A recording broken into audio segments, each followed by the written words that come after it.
questions then. Thanks for attending an August session when everyone should be on vacation. So I know I'm on vacation. I'm in Montana right now, which is not a usual location for me. We'll see. No one in my family is giving me a hard time about taking time out to do this. So it's a lot of fun.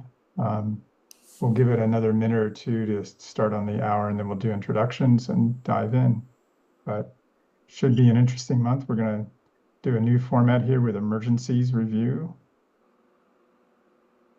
And that sort of came from our last month's discussion that was ending on, things that we need to know about declaring an emergency. So I don't know if anyone wants to put anything in the Q&A, but if there's any questions or comments about items that they want to review on this topic, go ahead and throw them in the Q&A section, and we'll be prepared to address those during the talk. So what else is new going on? We'll give an Oshkosh update as well, but I don't know how many people went to Oshkosh, but it was very successful this year.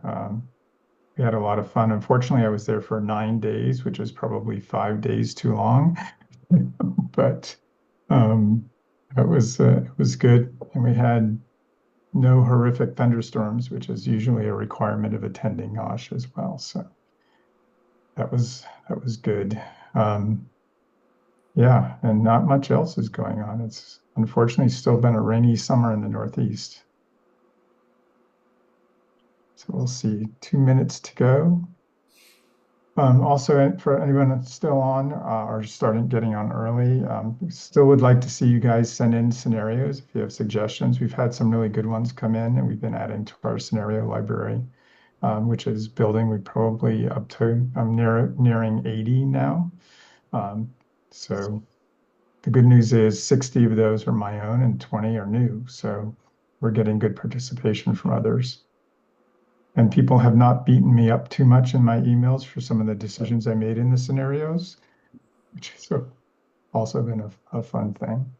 So we'll go ahead and start now. So for everyone that's already here, thanks for joining another month. We're having fun doing these. We have a panelist format this time, and I'll introduce Carly Walker, who was, I think, on our first one or our second one, and helped our first one, helped with our second one, helped with Q&A, and is from STEM Flights, which is a national organization doing STEM, helping high school students. I'll let Carly do a quick summary on that. And we have Kevin, who's from New Hampshire, who's a traffic controller who can comment on how we're doing with emergencies, and was gracious enough to join us, who's also a volunteer pilot, but I'll cover that in a second as well.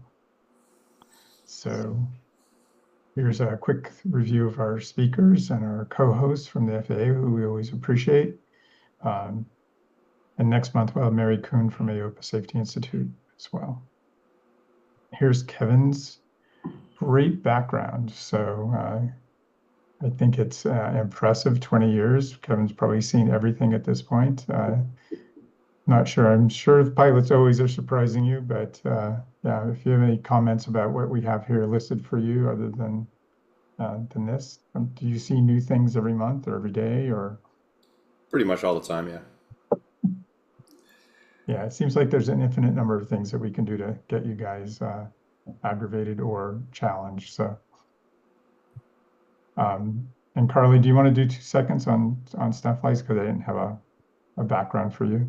Yeah, sure. Thanks. So happy to be here. My name is Carly Walker, and I'm from STEM Flights. We utilize volunteer pilots like yourselves to promote aerospace and aviation to the next generation. And I'm on the call today, and I will be your public benefit flying expert. Thanks, Carly. So every month, I try to give you another piece of interesting data, why it's important to be a volunteer, and hopefully you're finding these not only informative, but entertaining. Definitely, there's enough reasons. So these are just some of the tidbits from prior months. And if you guys ever have questions about how I get to these numbers, I spend a lot of time defining the scope of the opportunity. and happy to share the references or the numbers. But there's a new number that I hadn't shared before, which is on human trafficking. And the estimate is that there's 24,000 individuals that are unfortunately victims of human trafficking per year. And there's a couple of nonprofit organizations now focusing on safely relocating those victims far away from their abusers. So good way to volunteer. It's definitely a hot topic right now in the country. So quick update on how Oshkosh went. We still need more volunteer pilots. Our goal was to get 200 new ones. We got 150 new pilots in our pavilion, which is the first time we've had a pavilion.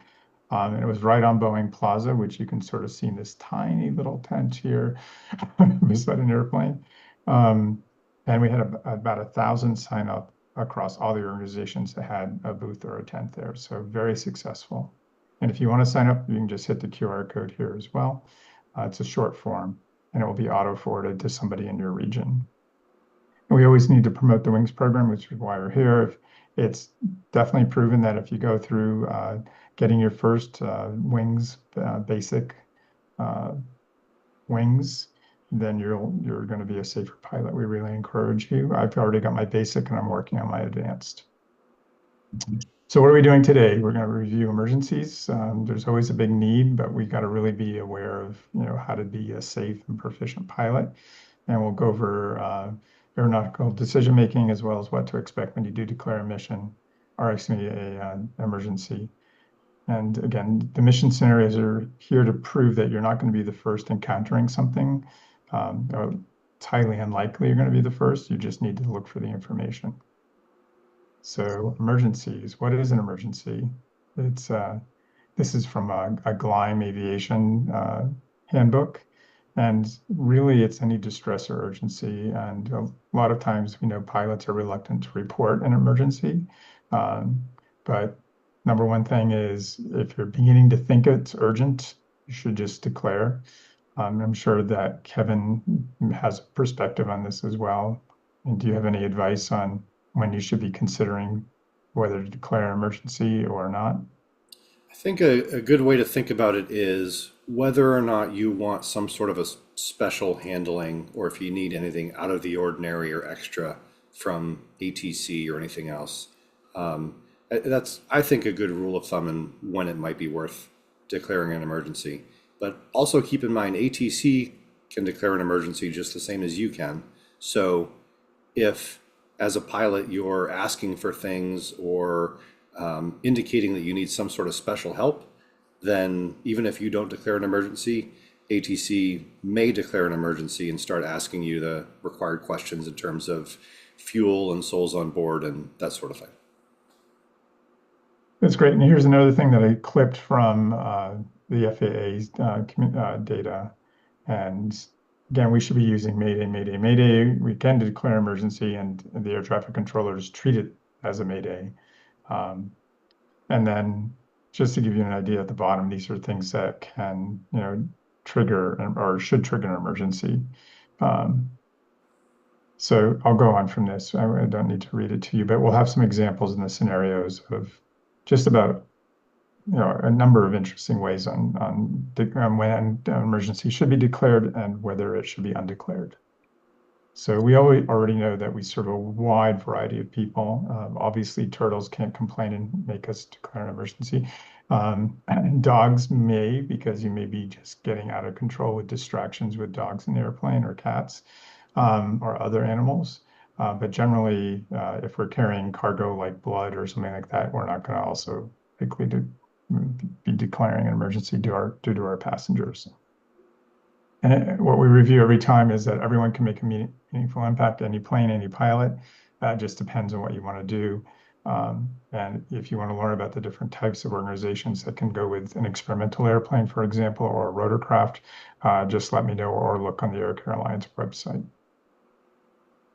Flight partners with South Wings are varied. We have a lot of flights with the Waterkeeper Alliance. We fly the Southern Highlands Conservation. We fly wildlife, reporters, anyone who wants to take a look at environmental issues in the Southeast. South Wings is a big helper at Oshkosh, so that's why I included the clip. Flight products with South Wing. A clip from them. If you want to learn more about conservation in the Southeast, please go to their website here. And here's another big helper at Oshkosh this year was Angel Flight Central. Not only people who are willing to put their trust in us as an organization, to allow us to assist them in reaching the hope and the wellness that they're desiring, but to come alongside the men and women who fly these aircraft, donate $2.5 million a year in donations and aircraft expenses for us, to go and pick up strangers that they've never even met before. So great incredible community of not only great organization as well, covering the central US. So volunteer pilot organizations, again, give you a quick overview. It's just about anything you can think of, from medical care, which is one of the biggest, to education, discovery, like Carly was talking about. Animal rescue is a big one. Cargo is fairly big as well. And not to mention Young Eagles, which does a lot of discovery flights. And we'll go through this again, safety considerations more than we can ever possibly cover in these webinars, but we're going to focus on distraction, startle, mission completion bias. ADM is always going to be focused on human factors. So let's dive into scenarios, the fun stuff. So this was an interesting scenario. This is one of mine from many years ago. We had an infant with epilepsy that was all we were told, and was coming from Georgia up to Boston. And it was a split leg, so two pilots were flying it. One flew to New Jersey, and then I flew the second leg to Boston.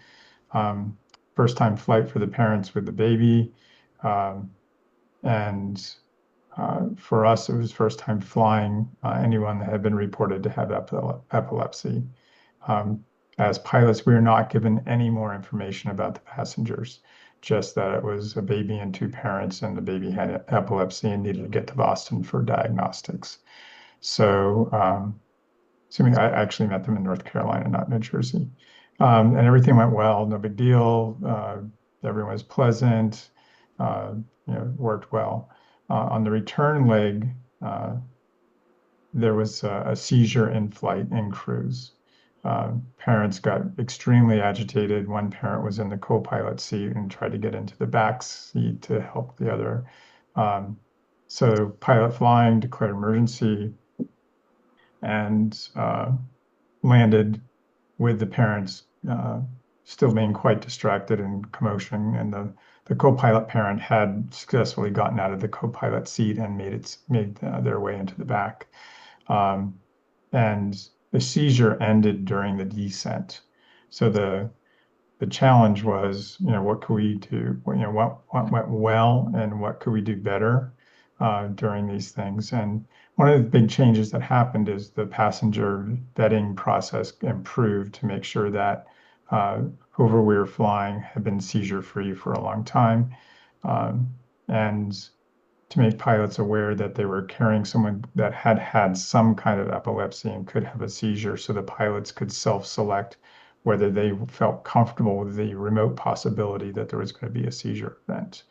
So in this particular case, the pilot didn't hesitate and did declare an emergency, expedited a descent, luckily had flown the route so knew local airports and knew where to request a place to land. He had no VMC options, so he requested a place where he's comfortable landing in IMC, and the parents chose to drive the rest of the way instead of potentially having another seizure event while they were flying. One of the questions that came up was, since the seizure had ended, should the pilot, and we discussed this internally, should the pilot have undeclared and said, okay, things are calming down and just continue on? Or was it better to get on the ground and just sort of recover, recoup, and then everyone go their separate ways? I'm curious what Kevin thinks about that kind of situation. I don't think it's realistic that you can unring that bell. Once you've declared an emergency, I can't imagine a situation where ATC wouldn't handle you as an emergency the rest of the way. The the other thing to point out here is that generally, just in the overall scheme of emergencies, usually emergencies mean there's something wrong with the airplane itself, some sort of a mechanical problem, or you're beyond the capability of the airplane, maybe for the flight situation that you're in. But in terms of, particularly if we're talking about these types of transportation that's being provided for Air Care Alliance organizations, if you have a medical issue with a passenger on the airplane, that's a medical emergency, and that's better to state that as such to ATC, that you have a medical emergency, and that way they're not trying to figure out what you can or can't do with your airplane, and it's very clear that you're going to need some medical attention for a passenger. They probably can start coordinating getting an ambulance waiting for you where you're going to land if need be, and that can be helpful. They may ask you if you've coordinated anything in terms of response to a medical emergency, and that comes from big jet operators, airlines, that sort of thing. They'll have contract medical companies that they coordinate with that will provide information to the air crew as well as provide information to first responders on the ground.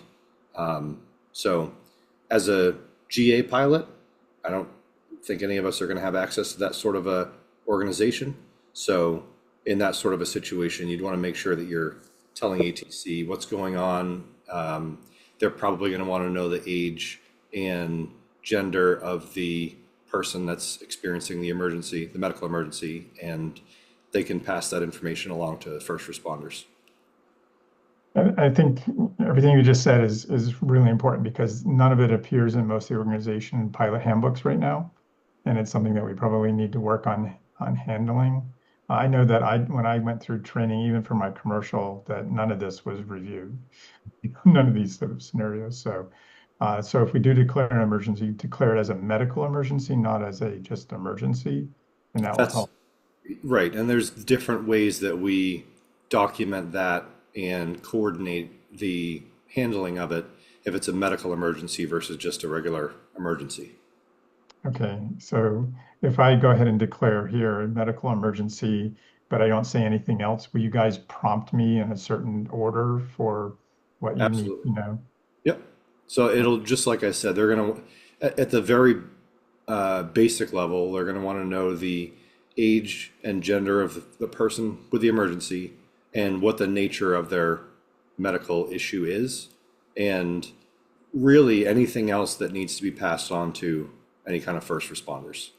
Okay, so Sometimes in the process of completing that coordination, we might be on the phone with ARF or whoever is at the airport that's going to help us out with that. And they may have follow-up questions. Hey, we need this information. And that'll allow them to be better prepared to respond more efficiently when you land. yeah, so one of the things when I first went through declaring an emergency was asking me, what are your intentions? So in this case, this particular pilot knew where he was on the route and knew someplace he wanted to go. In my early times of dealing with emergencies, I didn't know where I wanted to go. I just knew I wanted to get on the ground. So when we prepare for that question, can we push it back to say, hey, what do you think? Do you Absolutely. do you have a recommendation? Is that something you guys can help with? Sure. Yeah. If you're in a situation where you need to get on the ground at the nearest available airport that's suitable for you, if you're looking for 1003 type weather, you can communicate that to ATC. If you're looking for some better weather than that, where hopefully you can get in on a visual approach, then communicate that to ATC. They may or may not be able to find it for you, but if it's a situation where you're an emergency, then ATC ought to be, if need be, holding other traffic to be able to look into the information that you need to deal with your emergency. And probably if we're going to some airport, we probably should ask for medical services versus it can be any airport. We don't care.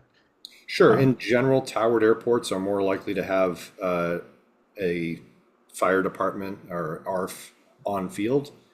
Bigger airports are going to have bigger capabilities that way generally. So that's certainly worth asking ATC about. If you're talking to center or approach, they might not immediately have a good answer for you that way. They probably have to make a couple of calls and see what airports have what capabilities, but they can at least get it for you. that's good. I think and one of the other things I've considered when I had one of my emergencies and I asked, where they thought was going to be the nearest VMC uh, airport, they gave me a couple of choices, and in the end, I said, "What's got the longest runway?" I mean, that to me, that was giving myself as much as an opportunity to get on the ground, regardless of what was going on with the weather. But think about, I guess, that in the ask, do we want a long runway? Do we want services? Do we want just to get on the ground? We don't care. Um, you know, things we don't train for. Sure. In general, if you're looking for emergency services in terms of medical, EMT, that sort of thing on the ground, if you think about it in terms of airports that have airline service, that generally is going to be your best bet because 121 carriers are going to be required to have some sort of an ARF index available on the airport. And if that's not present on the airport, then sometimes you have to do things to get the ARF index appropriate for the operation. So airports that serve airlines routinely are going to have that sort of capability on the airport. Cool. Yeah, and air traffic control doesn't matter if we're interrupting a Bravo, a Charlie, or a Delta. No, that doesn't matter. Oh, cool. Oh, that's good to know. Great. Well, thanks. This was definitely an unusual one, and I've not actually seen a report of any seizure in flight since we've updated the guidelines. But it was a good example of, well, what do you do? And do you undeclare if it's getting calm? And probably not. Just get on the ground and regroup as a pilot because these things are definitely distracting. Hey, Mark, do you mind if I jump in with a quick comment from Yeah, sure. our listeners, our viewers? JVD says, just wanted to add to the seizure story that a few years ago I flew a patient suffering from epilepsy on an angel flight from point A to B. He carried a little dog, which will, quote, warn me if it feels I'm going to have a seizure. I thought it was cute, but I didn't give it much thought. He sat in the right-hand seat of the Piper with the dog in his lap. Only during the flight did I realize that should he have a seizure, that might interfere with the flight controls. I asked him to move the seat back as far as he could and hope for the best nothing happened, but I resolved to have patients with epilepsy sit in the back of the aircraft from here on out. Thought that was a really good point to make about that very specific medical issue. And that's a great point. I think it's been one of the topics that we've covered in some of the prior webinars as well. So whoever's in the co-pilot seat, you need to have a really hard look at whether they should be near the controls. And it could be someone that looks like a very normal adult but has never flown before, or someone I think one of my examples was I talked to a first-time flyer, never been in a small plane, was really focused on eating his lunch. So I said, you mentioned that 3 times in our talk, you're going to be in the back seat. That's not even going to give you the option of being in the co-pilot seat. And he was a happy camper, and he flew many, many times with us, after that. But he was always, and in any airplane, he was always in a back seat. So, yeah. And then there's other cases, and one of them is here that I'll go over in a second about how we assess who goes in the right seat. It's obviously a very important topic that we really don't spend a lot of time on in any of the GA training. So let's do the next one was there's been a lot of accidents around open doors when you wonder why that's causing an accident. So this is an example in a Cirrus, which in the older Cirruses in particular was a common issue where you take off and you realize your feet are 30 degrees colder than the rest of your body because the door is open. And there's no messaging telling you that the door is open and it's the middle of winter. So do you decide to divert or do you just ask your passengers if they're going to be able to withstand the cold and go forward, or do you ask air traffic control for any assistance to get on the ground? How do you handle this? One thing I'll build on with that is I've flown charter flights in Cirruses, and part of my routine always that I always did getting into the airplane was walk around the airplane just to make sure there's no chocks or anything other silly thing that's left outside that'd be a problem, make sure all the doors are shut. But physically get up on the wing on the right side of that airplane and push on the door and make sure that it's latched before walking around to the pilot side to get in. And sure enough, I found it not all the way latched multiple times when doing charter flights. I think that's a great point. In fact, I don't, I'm usually reaching across someone and just in an older generation Cirrus and trying to make sure the door is closed. And maybe 1 out of 50 times I'm catching myself with the door slightly still open. But yeah, that would be a good adjustment. In fact, I'll suggest that as a, a checklist item for me going forward to do it from the outside instead of so in this case, again, do better checking the door gap. We just came up with a good way to not miss it. That's great. And then never been gone over in my training, and I've trained many times in Cirrus. No one has told me to do it from the outside instead of the inside. Did well here, aviating, navigating, but engaging the passengers in the decision process instead of just subjecting them to something that would feel like an anomaly and maybe not want them to ever fly again. And then confirming in the pilot operating handbook, what the procedure should be. Had checked in the COPA and other owners association forums about this winter issue and cold feet, and many occurrences of this being an issue. So in this case, I didn't declare and ask for any special assistance. I just felt like we could continue safely. But there's been some crashes where people are, overreacting to an open door and losing, not flying the airplane first. So I'm not sure what you think, Kevin, whether we should be telling ATC that we have an anomaly or whether we should be, just muscling along and, dealing with the cold. I think if it impacts your ability to continue the flight safely, or if you need something special, then it's worth mentioning. But if you're going to continue as normal and don't want anything from ATC, then it's probably not worth mentioning. Okay, yeah, I'm just wondering if we should be encouraging pilots to tell ATC if there's any distraction going on in the airplane, so that if you start to do something unusual, they're more on top of it. I mean, I think that's probably a judgment call on the part of the pilot.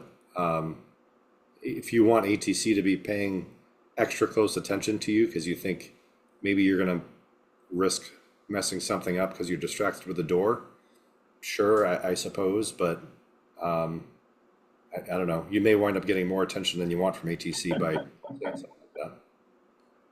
Yeah, I thought that this was a good one because if you're a Cirrus pilot, it's probably happened to you at least once, and Sure. especially older generation. So thanks. Any questions here, Carly? Good, cool. We'll move to the next one. So I'm not sure if you guys remember this one, but this is one of my favorite ones. So this was a young girl that had flown multiple times. She's in the bottom picture there. She had the world's largest oxygen generator that was the size of a 22-inch suitcase and weighed a ton. And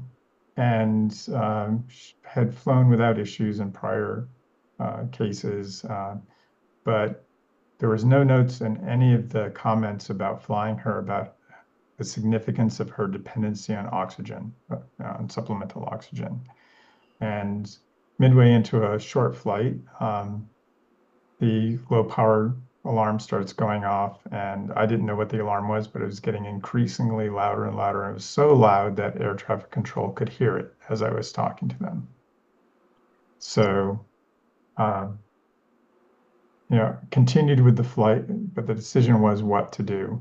And the mother was not helping me because in this particular plane, the passengers are not wearing headsets and a microphone.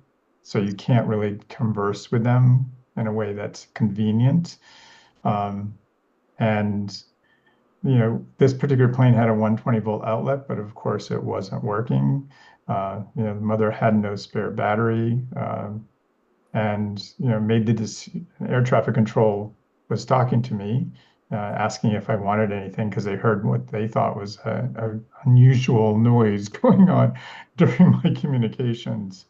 Um, and I decided not to declare, um, even because we were pretty much in a straight line to the airport already. Um, so we, at the volunteer pilot organization level, we said, hey, we've got to get more clear with passengers and have them bring spare batteries and make sure everything's charged and accessible, and to tell us how to, whether the passenger is going to have a severe medical event if they don't have access to this oxygen. So, did start sharing it with peer pilots. But the question here is, should I have declared just because I didn't know if it was really going to get much worse or not, even though we were in a straight line? Um, and that way air traffic control was comfortable knowing that I wasn't going to surprise them, as it got closer to the destination with something that was escalating. Um, Not sure if you have any thoughts on this one. I think that's tough. It's a judgment call, really, because just because you're in a straight line for the airport, probably you're just going to go straight in and land. But you could get closer, and it could be, oh, we're in the process of a runway change. It could be, oh, we just have to close the airport for the next 20 minutes for snow removal, or any number of stupid little things that can happen. So probably it doesn't matter, but in this sort of a situation, maybe it would help. The other question is, are you going to want to be met by EMTs when you land? And if you do, then certainly it's worth communicating that. If you declare a medical emergency this way, I would say that it's extremely likely that you'll be met by EMTs when you land. Yeah, and those are things that we're not covering in our volunteer pilot organization handbooks at this point, and those are things that we probably need to add. And I mean, I think the points you just brought up is, oh, the airport can close or they can change runways. Those are things that weren't entering my head as I was going through evaluating whether I should declare or not. But I wanted to get on the ground. I mean, and straight line was probably the fastest for me to get on the ground. Um, I was still pretty high in the air. This was in the eclipse, so I was still probably above 11,000 feet. So it would have taken me a while to get on the ground, even in Providence. So continuing on to, in this case, Norwood made sense to me, at least as I was thinking about flight time. But I didn't think about, whoops, there's 20 training aircraft in the pattern because there's 4 flight schools there, and any other number of things that could go awry as I was trying to get in for the approach. So yeah, I think now in hindsight, it would have been more prudent to go ahead and declare medical emergency. And while I'm on this one, I'll share another one. I think I have to write this one up as an example. So another pilot, SR-22, flying from major medical, Bravo Airport into a rural airport about 400 miles away, probably close to 400 miles away. Heart patient, coming back from a checkup, has supplemental oxygen and in the notes says it's a significant dependency on supplemental oxygen. Has been coached to have a spare battery, is traveling with a daughter who's confirmed that this battery's charged. They get to the airport, they start flying, the pilot confirms that there's a spare battery. Guy asked to sit in the co-pilot seat, daughter in the back. Midway into the flight, alarm starts going off, and they realized that the first battery, they had been in traffic, bumper to bumper traffic for an hour and a half, which was double the expected time. And the spare battery was not going to last long enough to get on the ground. So as they're getting closer to the destination, the color starts changing. and pilot's asking the daughter and the passenger whether they should land. He said, no, I'll be fine. The color keeps getting worse and worse. Guy's, getting hoarse. They're insisting that they don't need any special assistance, but again, color's not good, turning color, the pilot's not sure what to do and just continues on and lands, but does not ask for any special consideration. So in this case, again, would it have been more prudent, because the destination was a Towered Airport as well, would it have been more prudent to declare just to make sure there wouldn't be any delays getting into that airport because they were already pretty far down on batteries, for the oxygen generator, and they knew that it was a significant dependency for a heart patient.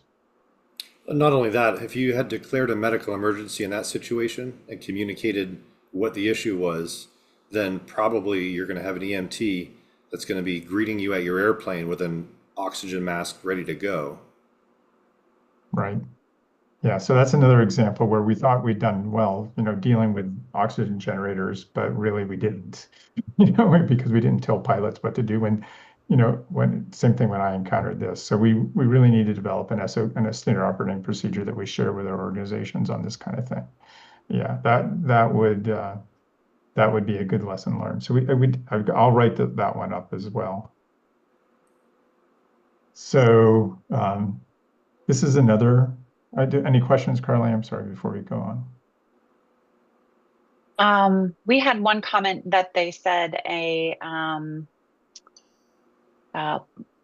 pulse oximeter would be good to have on a flight as well. And then another comment that said that they keep a spare oxygen behind the co-pilot seat, just in case. That's really good. You can carry small oxygen bottles. There's a number of them available. In my particular plane, you could actually drop the emergency oxygen masks and have someone use that. And obviously not available in SR-22 that doesn't have oxygen. Blood ox, great point. I encourage everyone to carry a blood ox. I think it's $80 to $100 if you get a good one. It's also just good to know your own blood ox levels at various altitudes, just so, it will impact your performance. And finally, one last little note is someone's recommended he's going to add to his pre-flight for the patient provider to have a spare battery and ensure it's accessible. So thanks for sharing that story, Mark, because it sounds like people are going to be adding it to their pre-flight.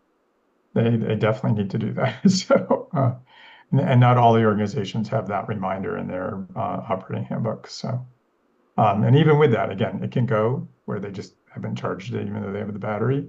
So just this whole medical emergency thing, I think, is an important point because I wasn't thinking through all of the considerations like, oops, the airport's closed, or they're going to put you in a holding pattern for some reason, or there's too many training aircraft in the way.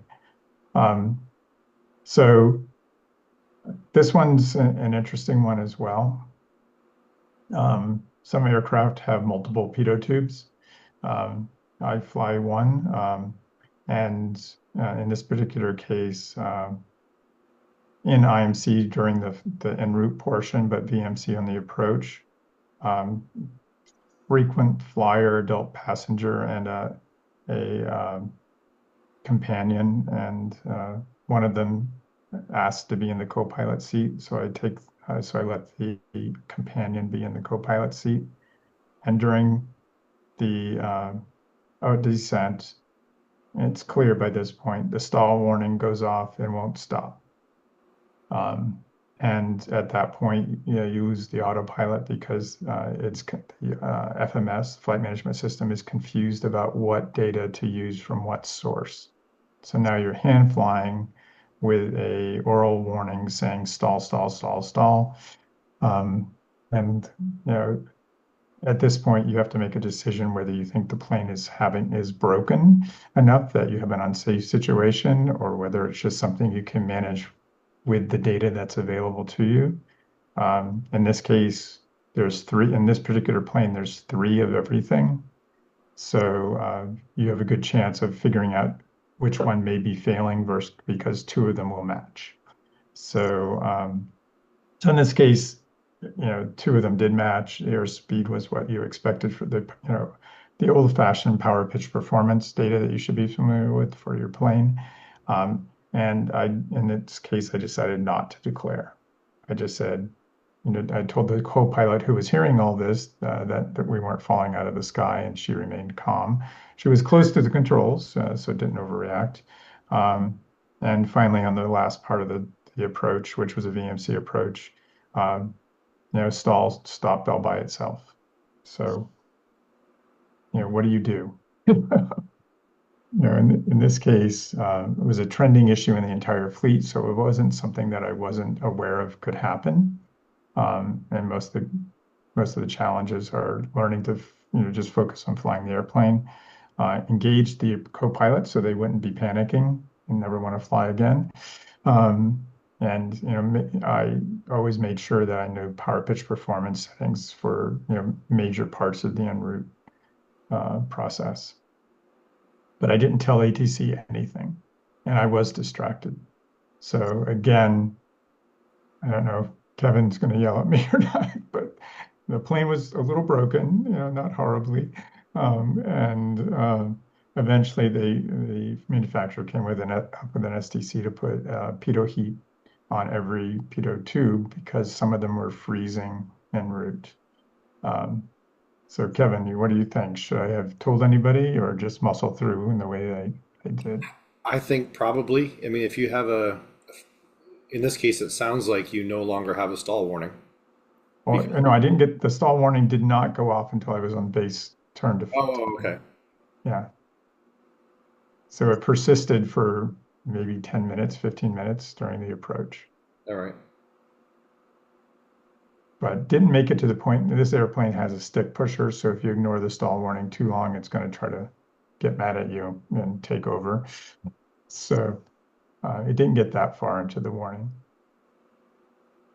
But it could have. It could have. So that would have been even more distracting. So yeah. So again, I think in this case, it's something you don't train for.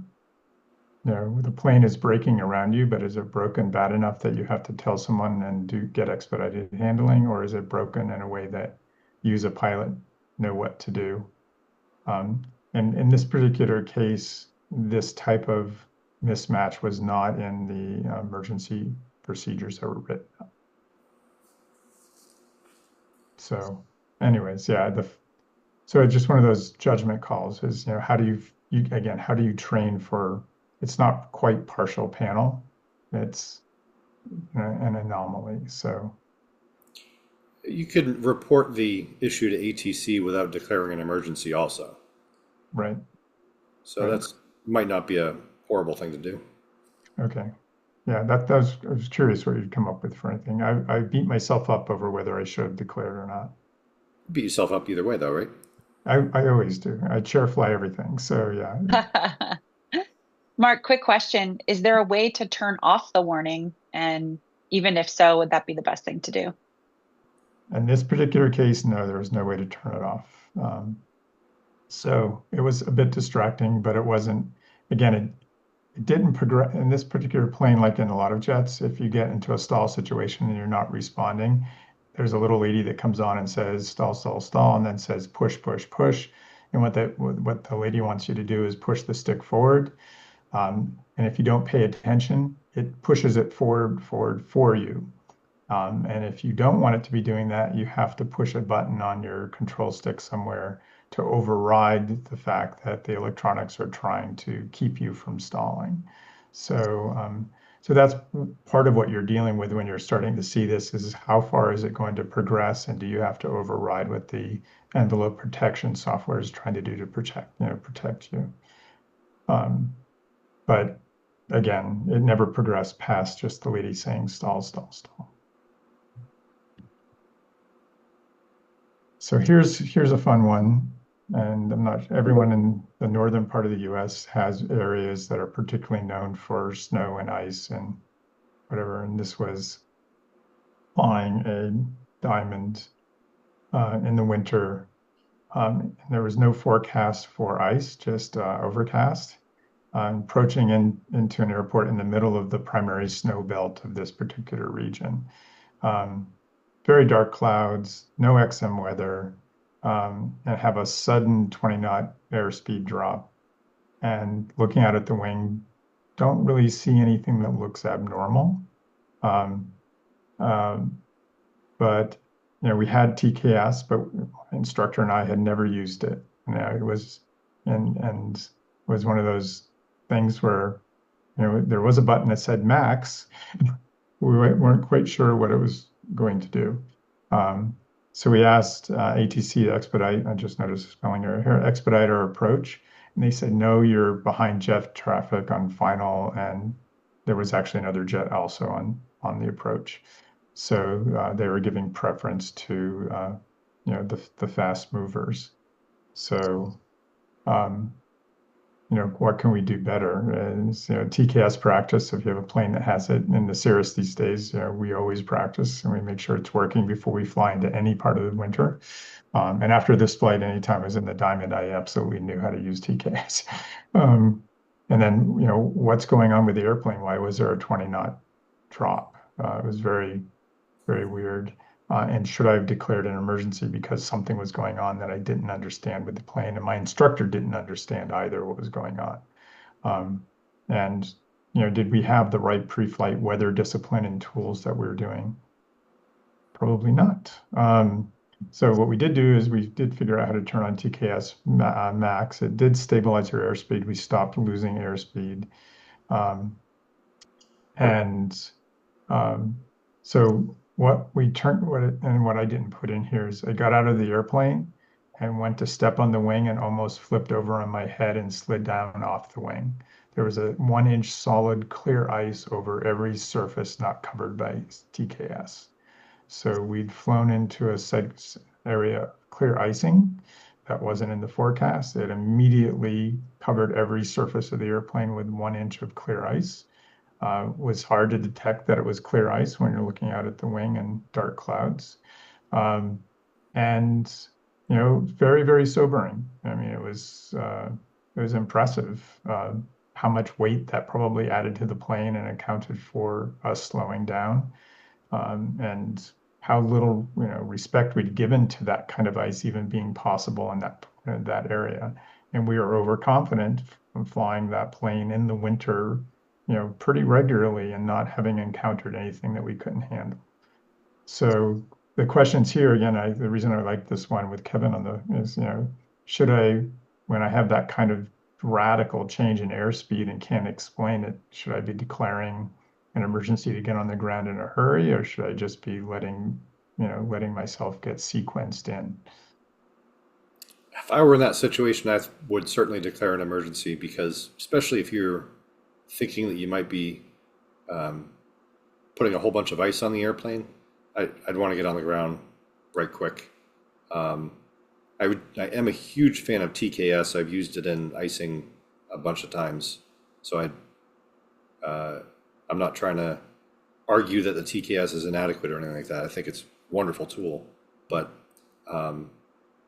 regardless of how good it is, if it's not getting the job done in the situation that you're in, yeah, I think it's worth declaring an emergency to get some priority, get on the ground quickly. Yeah, in this case, we didn't realize it was ice because we were looking at the window and we said, "Wow, look, I see the wing. There's no opaque things building up." And even through the windscreen, it wasn't clear that we had ice on that. So, but what we couldn't explain was what happened to our performance. Everything, all the engines looked like they were performing correctly, but we had a rapid 20-knot drop. So in aeronautical decision making is, if you can't explain what's going on, do you get on the ground as fast as you can, or do you tough it out and try to diagnose what's going on? And we were toughing it out, trying to diagnose what's going on. So probably lesson learned is don't tough it out. If there's something atypical going on, just ask for help and get on the ground as soon as possible. So yeah. And the snow belt, never believe the forecast. If you know it's cloudy and wet and it's winter, there's going to be ice. So another scenario, and no questions, Carly, on that one? Yeah. We're coming up for winter, so we got to start thinking like winter's coming. So this is an interesting one, and we'd gone over it in one of the prior webinars, but I think it's a good question about whether should have declared or not.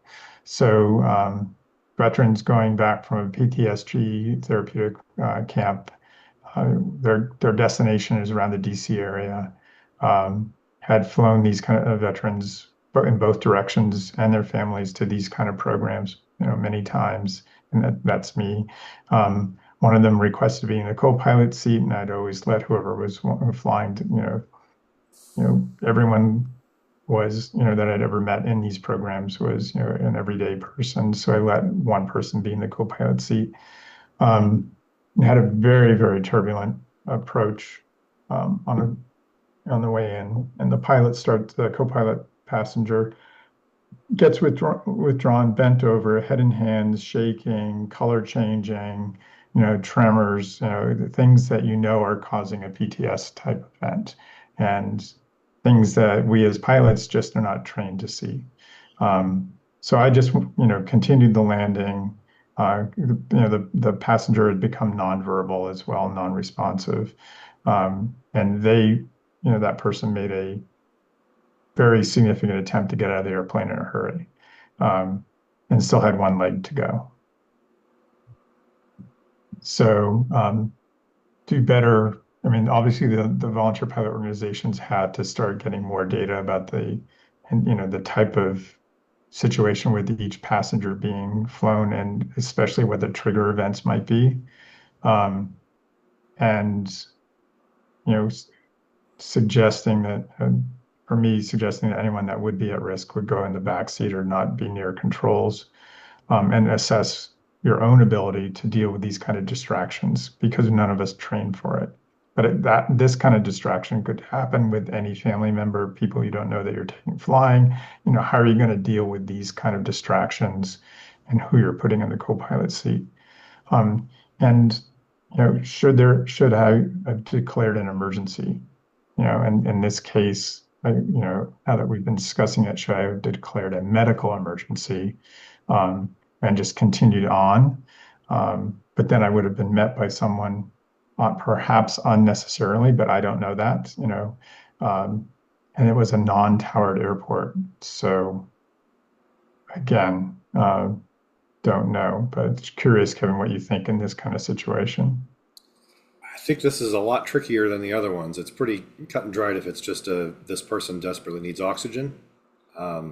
If you're talking about a mental health type of a situation, I'm really not sure. I don't know how that would be best handled.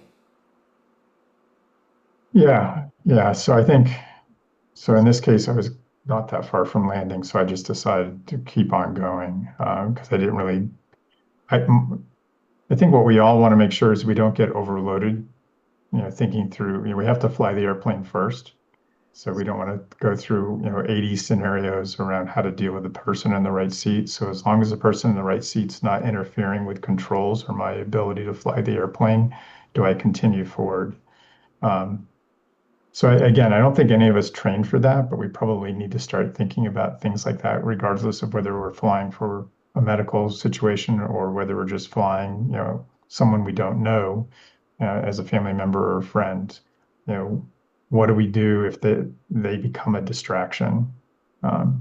So yeah, this one was a tough one. And again, we ended up flying that person again with his entire family, and no big deal and all that stuff. But in that case, we did make sure he was in the rear seat. So yeah.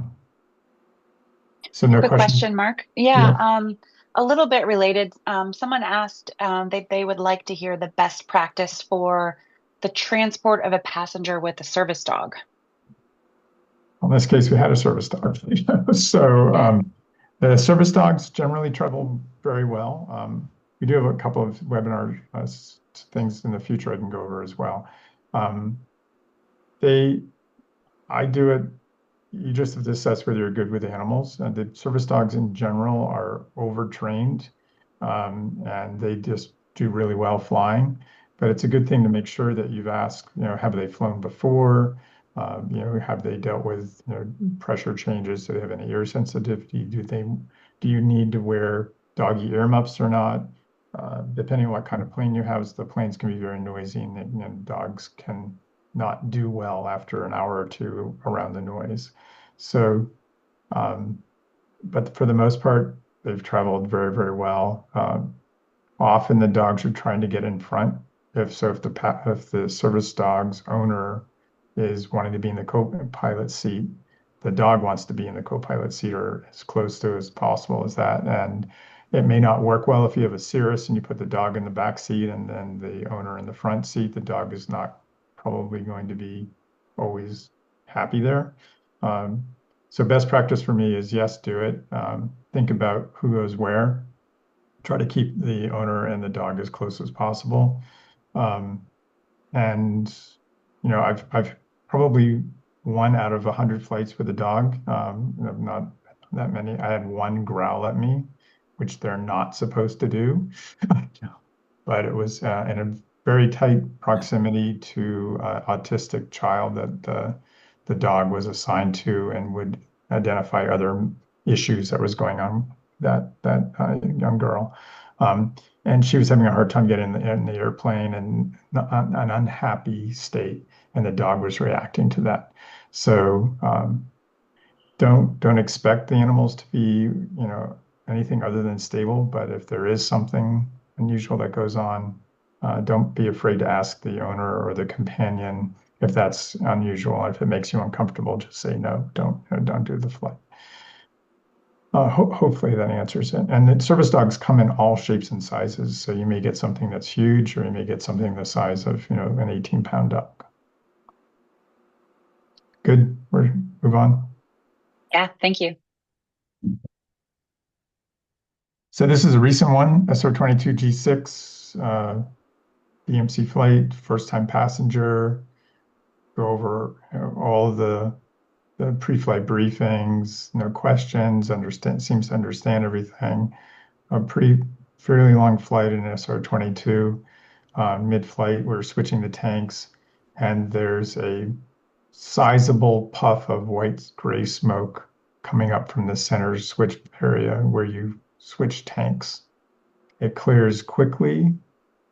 We tell ATC that we want to divert to the nearest. We tell them where we're going and land, but the smoke has abated. We don't smell anything. There's no messages. There's no nothing.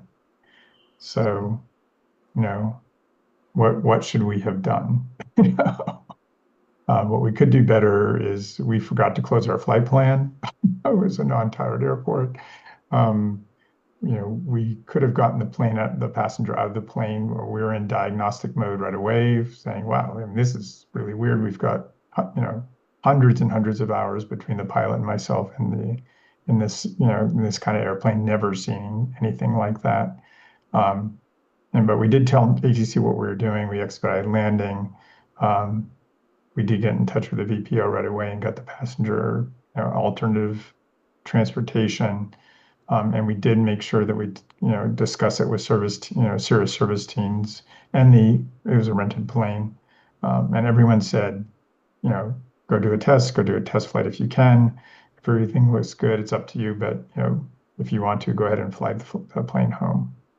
So air traffic control did call the FBO on the field to confirm that we'd landed, but didn't yell at us, thankfully. Passenger had sore ears because we did a rather rapid descent. We were probably well over 1,000 feet per minute. We were motivated to get on the ground, and there was an airport within sight, so we got on the ground in a hurry. We did note that the passenger was vaping at the FBO after we landed. And we did do test flights, and everything was okay, and we decided to fly home. We did get a phone call from the FSDO saying, what are you doing flying a plane with smoke home? And we went through what we went over, and that was good enough, because we had tried to talk to every possible person we could, and everyone agreed that something weird was going on. And the next day it was scheduled to be in service anyways, and they found nothing wrong with the airplane, and the plane has flown since with no issues. So one of our guesses was that our passenger had snuck in vaping in the back seat without telling us that it was a, sizable puff of something from, her vaping device, because it was moving from the rear to the front when we, had this white weird smoke happen, and it did dissipate pretty quickly and, didn't keep, persist. So, so anyways, yeah, so, we didn't declare, but we did get on the ground in a hurry. So, and it was a non-towered airport, where I had previously landed, so I knew that the runway condition was great, and there were some repair services there should we need them. So, I'm not sure, Kevin, whether you think we did the right thing by just saying, "Hey, we're diverting because of smoke in the cabin," but didn't declare because we really didn't think we needed assistance at the time. Um, I would I would think you'd have a fire department response if you're talking about smoke in the cockpit type of a thing, and you declared an emergency that way. Um, I don't know. That's an interesting situation with a vape pen. I Or we didn't think of that in the moment. We just said we got to get on the ground because it's not something we've never seen before. So yeah, I don't know. Yeah, so I was second guess. Again, we chair fly this all the time, and we're just like, okay, should we have declared or just do what we were focused. We had line of sight to an airport, and fly the plane, get it on the ground. Period. So I think if um, I was concerned about a fire, I probably would declare an emergency. Fire, I think, is one of those things that can go really bad really quickly. Um, yeah. Yeah, and I didn't say we did take out the fire extinguisher, but if you read the fire extinguisher in this thing and you use it in a closed environment, not good things are going to happen to you. So, one of the other things that I think is the lesson learned is read what your fire extinguisher warnings are. So if you do use it, understand what it could do to your ability to fly the airplane. So. But yeah, I think we should have declared, because we just didn't know what the heck was going on. But we didn't have line of sight, and we focused on getting on the ground. Um, so yeah, and I think we're out of time. Actually, this went by super duper fast. Any questions on this one? Yeah, we had one question that said, was there a smell to the smoke that gave any indication and maybe influenced how you responded? It was minor. It dissipated so quickly that we really couldn't Mhm. identify whether it didn't seem like fuel. We had no odor of fuel. We switched tanks right away. There was no hiccups. There was nothing persisting. So there was no diagnostics we could do. Yeah. Um, yeah, it was one of those odd situations. And I mean, it might be interesting for us to continue some of those scenarios in the next webinar as well, because I had a bunch more of these kind of examples where good lessons learned from, and should we have declared or not? But Kevin, really nice to have you commenting on this. Any ending comments or words of wisdom for all of our participants? oh, I don't know. Thanks for having me. It's always an interesting discussion when we're talking about this type of thing, and I love the curveballs. Something that'll get you thinking. So that's good stuff. Cool. All right. Well, you're welcome to come back for the rest of these for the next 10 years. Yeah, anytime you want to come, please do. So it's good. And thanks, Carly. So any more closing questions here, or were you all set? No, everyone's just saying thank you so much. And I just want to invite our audience to check out Air Care Alliance if you're interested in getting involved with volunteer flying. Yep, please do. And if anyone has any questions or scenarios, again, please send them my way. We really appreciate you guys participating. It's fun to see the interest. Yeah. So enjoy the rest of your summer, and we'll see you guys in September. You Great. guys. Thanks, Rob. Yeah, we